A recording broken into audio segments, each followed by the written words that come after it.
हर हर महादेव दोस्तों, स्वागत है आपका हमारे YouTube चैनल पर। आज की वीडियो में हम सुनेंगे शिव महापुराण श्री रुद्र संहिता तृतीय खंड का 31वां अध्याय, सप्तऋषियों का आगमन और हिमालय को समझाना। ब्रह्मा जी बोले, ब्राह्मण के रूप में पधारे स्वयं भगवान शिव की बातों का देवी मैना पर बहुत प्रभाव पड़ा और वह बहुत दुखी हो गई। वे अपने पति हिमालय से कहने लगी कि इस ब्राह्मण ने शिवजी की निंदा की है, उसे सुनकर मेरा मन बहुत खिन्न हो गया है। जब भगवान शिव का रूप और शील सभी कुत्सित है तथा सभी उनके विषय में बुरा ही सोचते हैं और उन्हें मेरी पुत्री के सर्वथा अयोग्य मानते हैं, तो मैं अपनी प्रिय पुत्री का हाथ कदापि उनके हाथ में नहीं दूंगी। मुझे अपनी पुत्री अपने प्राणों से भी अधिक प्रिय है। यदि आपने मेरी बात नहीं मानी तो मैं इसी समय विष खा लूंगी और अपने प्राण त्याग दूंगी। साथ ही अपनी बेटी पार्वती को लेकर इस घर से चली जाऊंगी। मैं पार्वती के गले में फांसी लगा दूंगी, उसे वन में ले जाऊंगी अथवा किसी सागर में डुबो दूंगी, परंतु किसी भी हालत में उसका ब्याह पिनाकधारी शिव के साथ नहीं होने दूंगी। यह कहकर देवी मैना रोती हुई तुरंत कोप भवन में चली गई और उन्होंने कीमती वस्त्रों आभूषणों का त्याग कर दिया और जमीन पर लेट गई। जब इस विषय में भगवान शिव को जानकारी हुई तो उन्होंने सप्तऋषियों को याद किया। वे तुरंत ही वहां आ गए। तब त्रिलोकनाथ भगवान शिव ने सप्तऋषियों को देवी मैना को समझाने की आज्ञा देकर उनके घर भेजा। त्रिलोकनाथ भगवान शिव का आदेश मिलने पर सप्तऋषि उन्हें श्रद्धापूर्वक प्रणाम करके आकाश मार्ग से पर्वतों के राजा हिमालय के राज्य की ओर चल दिए। सप्तऋषि जब हिमालय के नगर के निकट पहुंचे तो वहां का ऐश्वर्य देखकर उसकी प्रशंसा करने लगे। वे सातों ऋषि आकाश में सूर्य के समान चमकते हुए जान पड़ते थे। उन्हें आकाश मार्ग से आता देखकर हिमालय को बहुत आश्चर्य हुआ। शैलराज सोचने लगे कि इन तेजस्वी सप्तऋषियों के आगमन से आज मेरा संपूर्ण राज्य धन्य हो गया। तभी सूर्य तुल्य तपस्वी सप्तऋषि आकाश से उतरकर पृथ्वी पर खड़े हो गए। गिरिराज हिमालय ने दोनों हाथ जोड़कर और अपना मस्तक झुकाकर आदर पूर्वक उन्हें प्रणाम किया और उनका पूजन तथा स्तुति की। तत्पश्चात गिरिराज हिमालय ने कहा कि आज मेरा घर आपके चरणों की राज पाकर पवित्र हो गया है। मेरा जीवन आपके दर्शन से धन्य हो गया है। फिर आदर पूर्वक हिमालय ने सप्तऋषियों को आसनों पर बैठाया। हिमालय बोले, आज मेरा जीवन सफल हो गया है। आज मेरा सम्मान इस संसार में बहुत बढ़ गया है। जिस प्रकार अनेक तीर्थों के दर्शनों के पुण्य कमाने का स्रोत माना जाता है, उसी प्रकार आज मैं भी पवित्र तीर्थों के समान वंदनीय हो गया हूँ। हे ऋषिगणों, आप साक्षात भगवान विष्णु के समान हैं। आपने हम दीन के घर में शोभा बढ़ा दी है। आज मैं स्वयं को संसार का सबसे महत्वपूर्ण व्यक्ति मान रहा हूँ। यद्यपि मैं एक तुच्छ अदना सा मनुष्य हूँ, फिर भी मेरे योग्य कोई सेवा हो तो मुझे अवश्य बताएं। आपका कार्य करके मुझे हार्दिक प्रसन्नता होगी। सप्तऋषि कहने लगे, हे शैलराज, भगवान शिव इस संपूर्ण जगत के पिता हैं। वे निर्गुण और निराकार हैं। वे सर्वज्ञ हैं। वे ही परम ब्रह्म परमात्मा हैं और वे ही सर्वेश्वर हैं। वे ही इस जगत का आदि और अंत हैं।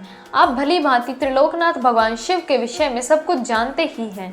वे भक्तवत्सल हैं और सदा ही अपने भक्तों के अधीन हैं। तुम्हारी परम प्रिय पुत्री देवी पार्वती ने भगवान शिव को अपनी कठोर तपस्या से प्रसन्न करके अपना मनोवांछित वर प्राप्त कर लिया है।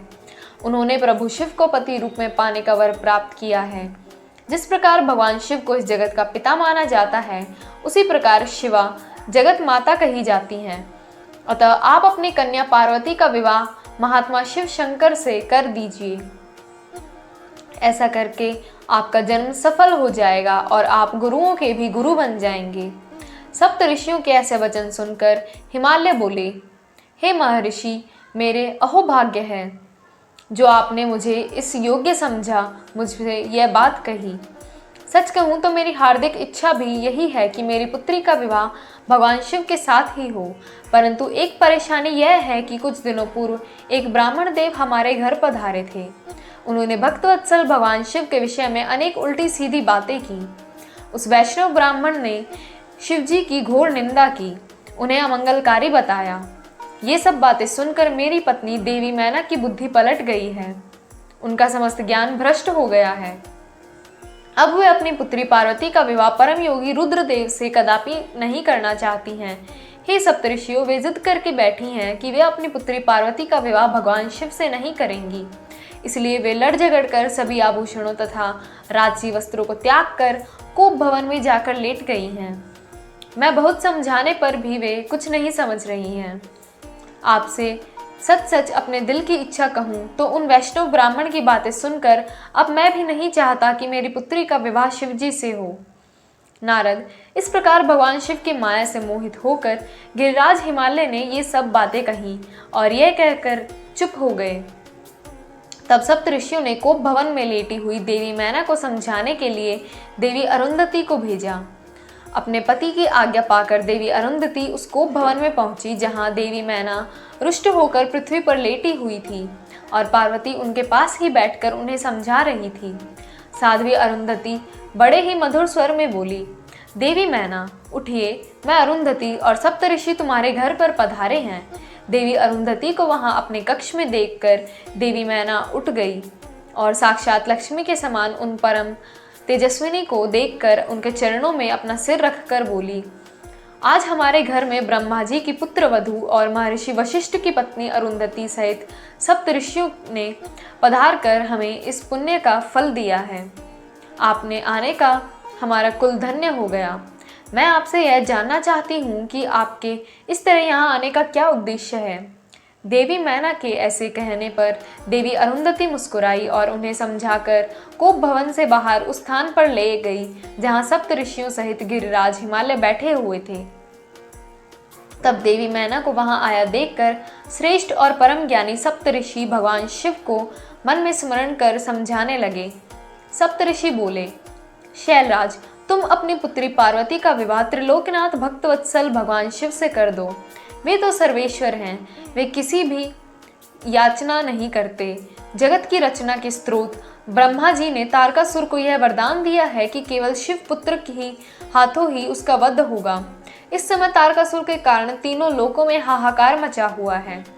उसने देवराज इंद्र सहित सभी देवताओं को स्वर्ग से निकाल दिया है। साथ ही वह निष्क्रोध लोगों को भी शत्रु बना रहा है। साधुओं और ऋषि मुनियों को यज्ञ नहीं करने देता है तथा उनकी पूजा उपासना को तारकासुर के सैनिक समय समय पर नष्ट कर देते हैं। उन्होंने सभी के जीवन को कष्टकारी बना रखा है। इस संसार में व्याप्त बुराइयों और दुष्प्रवृत्ति के विनाश के लिए संहारक रुद्रदेव का पुत्र ही सबसे उपयुक्त है। उस वीर और बलवान पुत्र की प्राप्ति के लिए आवश्यक है कि भगवान शिव विवाह कर लें। इसलिए ब्रह्मा जी ने भगवान शिव से विवाह करने की प्रार्थना की है। वे सर्वविवादित हैं कि भगवान शिव परम योगी हैं और विवाह के लिए उत्सुक नहीं हैं। तुम्हारी पुत्री पार्वती ने भगवान शिव की कठोर तपस्या करके शिव को अपने पति बनाने के लिए वर प्राप्त किया है। यही कारण है कि महादेव जी देवी पार्वती का पाणी ग्रहण करना चाहते हैं। सप्त ऋषियों की यह बात सुनकर हिमालय विनय पूर्वक बोले, हे ऋषिगण, आपकी बात सही है, परंतु जहाँ तक मैं जानता हूँ शिवजी के पास ना तो रहने के लिए घर है, ना ही कोई नाते रिश्तेदार हैं और ना ही बंधु बांधव हैं। उनके पास कोई राजपाट भी नहीं है और ना ही वे ऐश्वर्य और विलासित का जीवन जीते हैं। आप वेद विधाता ब्रह्मा जी के पुत्र हैं, इसलिए मैं आपका आदर और सम्मान करता हूँ। आप परम ज्ञानी हैं और यह जानते हैं कि जो पिता काम, मोह, भय अथवा लोभ के कारण अपनी कन्या का विवाह अयोग्य वर से कर देते हैं, वे मरने के बाद नरक के भागी होते हैं। इसलिए मैं कोई ऐसा कार्य नहीं करना चाहता जिससे मैं नरक का भागी बनूं। मैं अपनी प्रिय पुत्री पार्वती का विवाह स्वेच्छा से कभी भी शूलपाणी शिव के साथ नहीं करूंगा। यही मेरी और मेरी पत्नी मैना दोनों का फैसला है। हे महर्षियों, आप परम ज्ञानी और समझदार हैं, इसलिए हमारे लिए उचित विधान को बताकर हमें कृतार्थ करें। ओम नमः शिवाय।